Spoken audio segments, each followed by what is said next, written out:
நெறைய பேர் தேடிக்கிட்டு இருக்கக்கூடிய ஒரு ப்ரீடு புலிச்சாறை அப்படின்னு சொல்லக்கூடிய ஒரு நிறம்.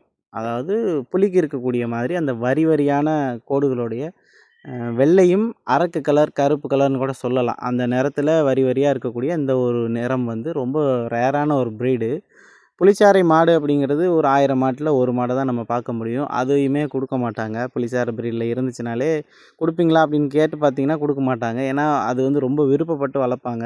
ஒரு தனித்துவமான ஒரு நிறம், தனித்துவமான ஒரு பார்க்குறதுக்கே ஒரு அட்ராக்டிவா இருக்கும். அதனால அந்த வகை மாடுகள் வந்து கொஞ்சம் ஸ்பெஷல் தான். அந்த மாரி ஒரு புலிச்சாறு ப்ரீட்ல ஒரு காளை இன்னைக்கு சேல்ஸுக்கு வந்திருக்கு. ஒரு 4 பல்லு தரத்தில சுழி சுத்தமா கை பக்குவத்தில வளர்த்துக்கிட்டு இருக்கக்கூடிய ஒரு மாடு. ரொம்ப சாதுவான மாடு. வீட்ல ஒரு கயிறு தான். ரொம்ப அமைதியா இருக்கும் நண்பான்னு சொல்லியிருக்கிறாங்க.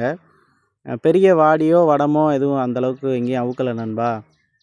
பழக்குவாடிகள் 2, 3 பழக்குவாடி அவுத்துருக்கோம். இதுவரைக்கும் எங்கேயும் பிடி கொடுத்ததில்ல. அதாவது பழக்குவாடிகள்ல கட்டி பார்ப்பாங்க. நெறைய பேர் நிக்கும்பொழுது கண்டிப்பா கட்டி பார்ப்பாங்க.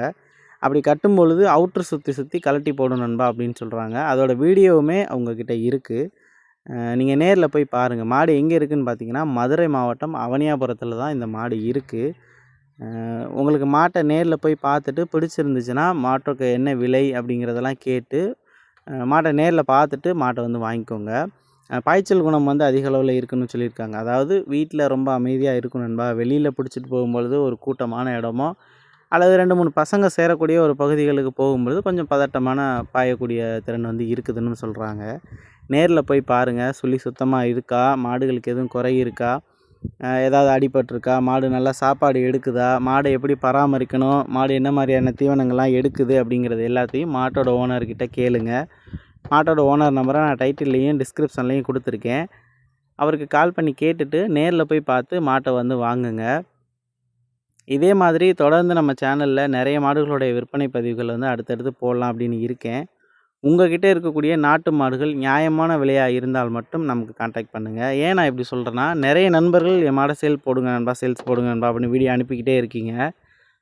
ஒரு 50,000க்கு உள்ள இருந்தால் மட்டும் தான் நம்ம சேனல்ல சேல்ஸுக்கு அப்படின்னு போடுவோம். ஏன்னா, நம்ம சேனல் முழுக்க முழுக்க எந்த ஒரு கட்டணமும் வாங்காம ஃப்ரீயாவே நம்ம மாடுகள வந்து விற்பனை பண்ணி குடுக்குறோம்.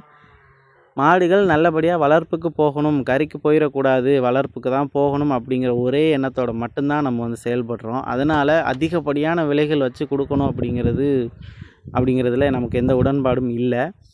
அதனால தயவு செஞ்சு நல்ல மாடு வச்சிருக்கக்கூடிய நண்பர்கள் நல்ல இடத்துக்கு வளர்ப்புக்கு போனா போதும். ஒரு குறைவான விலைக்கு குடுப்போம்ப்பா, நல்லா இருந்துட்டு போட்டும் அப்படின்னு நினச்சிங்கன்னா மட்டும் நம்ம சேனல் நம்பரை கான்டாக்ட் பண்ணுங்க.